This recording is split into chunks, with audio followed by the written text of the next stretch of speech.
హల్లెలూయా. నేను చప్పట్లు కొట్టడం ఉందా? Appreciation. Amen. Glory to Jesus. మరి శ్రేష్టమైన పాటలు పాడి దేవుని నామం మహిమపరిచినటువంటి సోదరుడు రిషి గారి వరకు మనం ప్రత్యేకంగా తెలియజేస్తున్నాను. అలాగే మూడో మాట చదవడం కొరకు ఓర్లాండ్ నుంచి సహోదరి నందు లక్ష్మి గారు వస్తుండగా మరి చప్పట్లు కొట్టి వారు కూడా దేవుడు చూద్దాం. దేవునికి స్తోత్రం. దేవుని మాట కనుక మీకు ఎవరికైనా లేచి నిలబడాలంటే కనుక నిలబడాలి. లేదొద్దు, లేచి నిలబడాలంటే కనుక నిలబడండి. మీకు బాగా ఉంటే కనుక అలాగే ఉండిపోయి. మూడో మాట 26వ వచనం, 19వ వచనం, 26వ వచనం. యేసు తన తల్లియు తాను ప్రేమించిన శిశువులు దగ్గర నిల్చుండుట చూచి, అమ్మ ఇదిగో నీ కుమారుడు అని తన తల్లితో చెప్పాను. తరువాత శిశువును చూసి, ఇదిగో నీ తల్లియు అని చెప్పాను. ఆమేన్. దేవునికి స్తోత్రం. హల్లెలూయా. మరి దేవుని నా మహిమార్థమే. అందరూ కూర్చుందాము. మీ యొక్క వాక్య భాగం మీతో సహోదరి రాణి గారు మరి వచ్చి ప్రార్థన చేస్తూ దేవుని సందులో మరి ఈ యొక్క వాక్య భాగం మీతో సిద్ధపడుతుండగా అందరూ ప్రార్థనా పూర్వకంగా వారితో పాటు కలిసి ఏకీపిస్తూ ప్రార్థించాలని కోరుతున్నాను. దీని కొరకు మరి సహోదరులు దిలీప్ గారు, హోలం చూసిన దిలీప్ గారు వచ్చి వాక్య భాగం నుంచి వారిని ఆహ్వానిస్తున్నాం. దేవునికి స్తోత్రం. హల్లెలూయా. దేవుని నా మహిమను ప్రార్థన చేసుకుని మీ యొక్క తల్లిదండ్రులను దేవునికి అప్పగించి దేవుని సందులో బలపడతారు.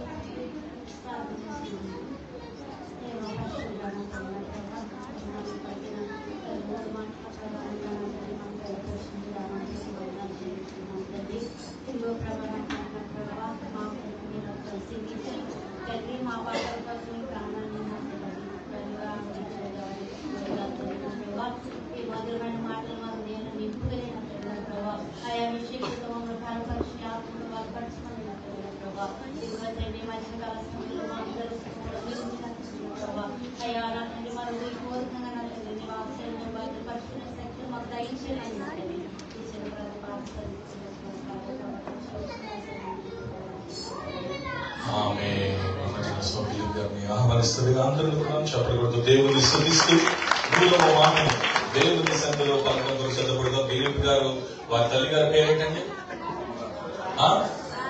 రాధమ్మ గారు 20 సంవత్సరాలుగా మన సంఘంలో పరిచయం చేసి బస్ యాక్సిడెంట్ చేత మరి ఇండియా దేశంలో ఉన్న ఒకరిలో రావాలని చెప్పి ప్రార్థన చేద్దాము. దేవుని నా మహిమాతమే. మరి వారి యొక్క వాక్కులు మనం విందాం.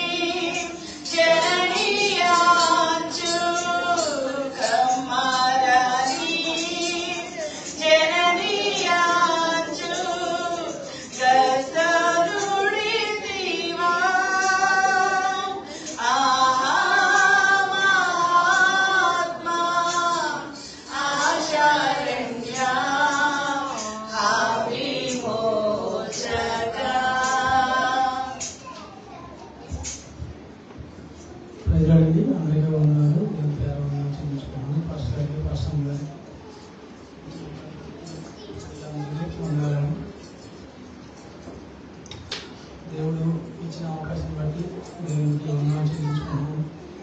దినాన్ని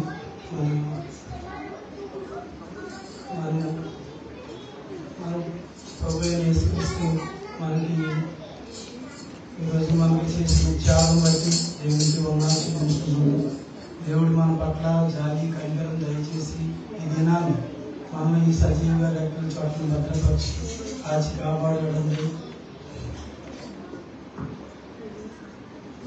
మన కొరకు కలవరిశిలో ఆయన రక్తము కార్చి మనల్ని ఈ రీతిగా లేవనెత్తిన దేవునికి వందనాలు చెల్లించుకుంటూ చిన్న ప్రార్థన. దేవా తండ్రి, పరిశుద్ధ ప్రేమ తండ్రి, వందనాలు నీకే స్తోత్రాలు. మమ్మల్ని ఆయన తండ్రి ఈ సన్నిధానంలో నేను సమయంలో నేను మమ్మల్ని తీసుకొచ్చి ఆ విధానం బట్టి వందనాలు. ఈ వాక్యాన్ని మేము స్నానం చేసుకుంటా మమ్మల్ని ఆయన నీవే మమ్మల్ని ఎత్తబెట్టేవాడు, మమ్మల్ని జ్ఞానంతో నింపే దేవుడు. ఆయన ఈ వాక్యంతో ఆ ఇందులో భద్రపరిచి మమ్మల్ని లేవనెత్తుతామని ఇచ్చిన ప్రార్థన ప్రార్థన చేయించుకోవడం ఈ స్పష్టంగా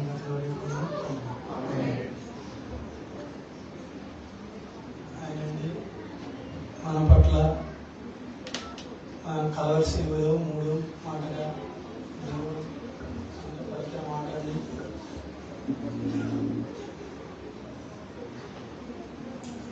యోహాను సువార్తలో 19వ అధ్యాయం 26-27 వచనాలలో యేసు తన తల్లి తాను ప్రేమించిన శిష్యుల దగ్గర నిల్చుండ చూసి, అమ్మ ఇదిగో నీ కుమారుడు అని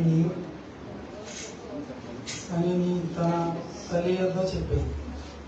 తరువాత శిష్యులను చూసి, ఇదిగో నీ తల్లి అని చెప్పాడు. ఆ గడియ నుండి శిష్యులు ఆమెను తన ఇంట చేర్చుకున్నారు. ఈ వాక్యంలో మనం 2 అర్థాలు చేసుకుంటున్నామండి. ఒకటి తల్లి ప్రేమ, రెండోది బాధ్యత. ఒకటి తల్లి ప్రేమ ఏంటంటే మనం తల్లి తండ్రి దగ్గర ఏ రీతిగా మనం బాధ్యత కలిగి నిర్వర్తిస్తామో అది తెలుసుకోవాలి. తర్వాత మనము తల్లి పట్ల తండ్రి పట్ల మనం ఏ రీతిగా ప్రవర్తిస్తున్నామో ఈ వాక్యంలో దేవుడు మన పట్ల చెప్తాడు. అయితే మనం ఈ దేశంలోనే కాకుండా అనేక మన ఇంట్లోనే మన జరిగిన సన్నివేశాలైనా మన ఊర్లో అయినా ఎక్కడైనా చూస్తున్నప్పటికీ మన తల్లిదండ్రులని ఎలాగా ప్రేమిస్తున్నాం అన్నదే ఈ వాక్యం విషయం. సామెతలు 23-22లో చూసుకుంటే, నిన్ను కనిన నీ తండ్రియు ఉపదేశించు అంగీకరించి నీ తల్లియు నిందించు ముందు ఆమెను నిర్లక్ష్యము చేయకు. అంటే నీ తల్లిని నిర్లక్ష్యంగా పెట్టవద్దనేసి దేవుడు మాట ద్వారా పలికినాడు, తండ్రిని తల్లిని కూడా. రెండో మాట నిర్మకాండం 20వ అధ్యాయం 12వ వచనం, నీవు దేవుడైన యెహోవా నీ అనుగ్రహించు దేశములో నీ దీర్ఘాయుష్మంతుడు అగునట్లు నీ తండ్రిని నీ తల్లిని సన్మానించమని దేవుడు పలుకుతున్నాడు. అంటే నీ తండ్రిని నీ తల్లిని సన్మానించమని చెప్తున్నాడు. మనము మన దేశంలోనే చూడాలి, తల్లిని తండ్రుల్ని వాళ్ళు వృద్ధాప్యం వచ్చినప్పటికీ మనం వాళ్ళని వదిలేస్తాం. అవునంటారండి? చూడండి, మన దేశంలో అనేక ఓల్డేజ్ రూమ్లు ఉన్నాయి. ఓల్డేజ్ రూమ్లో చాలా మంది ఉన్నారు. నేను చాలా యూట్యూబ్లో చూశాను, న్యూస్లో చూశానండి. తల్లిని తండ్రుల్ని రోడ్డు మీద వదిలేసి గెంటేసిన వాళ్ళు అనేక న్యూస్ ఛానల్లో చూస్తున్నాం. కానీ మనం తల్లిని తండ్రుల్ని ఆ రీతిగా కాకుండా ఈరోజు మనము మన తల్లిని మన తండ్రిని ఎప్పుడైతే గెంటేస్తామో రేపు మన స్థితి వచ్చినప్పటికీ మన పిల్లలు మనల్ని కూడా అలాగే గెంటేస్తారనేసి మనం భావించి ముందుగానే మన తల్లిని మన తండ్రిని ఒక అదుపులో పెట్టుకోవాలనేసి, ఆ అదుపులో అంటే మన తండ్రి వాళ్ళ బాధ్యత కలిగి చూసుకోవాలని మనం ఒక అంగీకరించాలని ఈ మాటలు చెప్తున్నాను. రెండోది బాధ్యత. యోహాను సువార్త 19వ అధ్యాయము 25-27 వచనాలలో చెప్తున్నాడండి, అమ్మ ఇదిగో నీ కుమారుడు, ఇదిగో నీ తల్లి అని చెప్పాడు. అంటే మన యేసు ప్రభు గారికి ఇష్టమైన శిష్యుడు ఎవరో తెలుసండి? యోహానికి తన తల్లిని బాధ్యతగా ఇచ్చాడు. అంటే తన బాధ్యతని యేసు ప్రభు గారి బాధ్యత ఆయన 30 సంవత్సరాల్లో తన సేవ కింద చేసినట్టు ఉన్నది. అయితే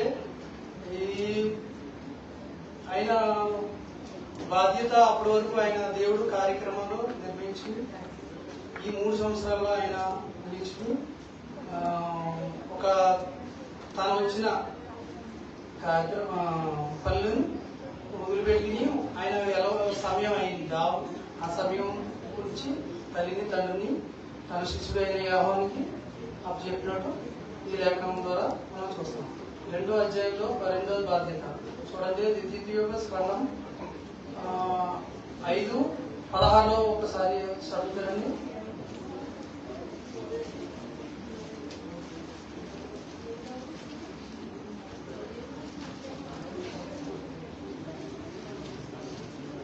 ద్వితీయోపదేశకాండం 5వ అధ్యాయము 16 వచనం.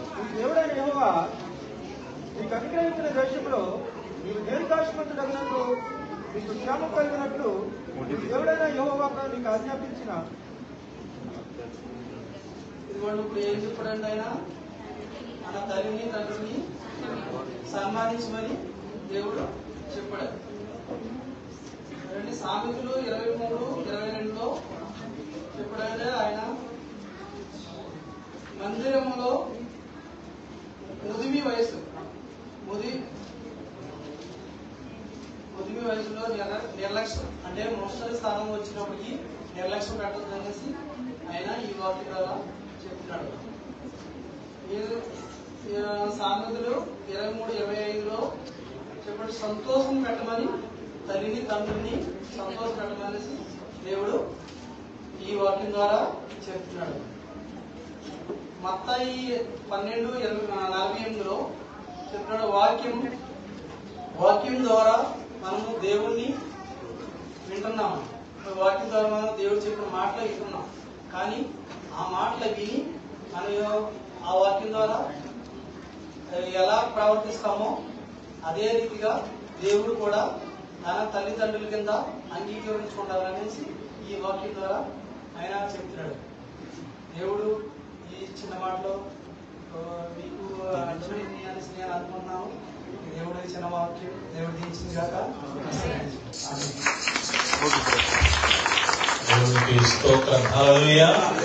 దేవుని మహిమార్థమే. మరి 3వ మాట అయినటువంటి అమ్మ ఇదిగోరి కుమారుడు ఇదిగోరి ఇక్కడ అప్పగింతల మాట, ప్రత్యేకమైన ఆదరణ మాట చెప్పినటువంటి సోదరు దిలీప్ గారు బట్టి దేవుని స్తుతిస్తున్నాను. వారి తల్లి గారిని ఈ ప్రత్యేకమైన సమయంలో జ్ఞాపకం చేసుకుంటున్నాం. దేవునికి స్తోత్రం.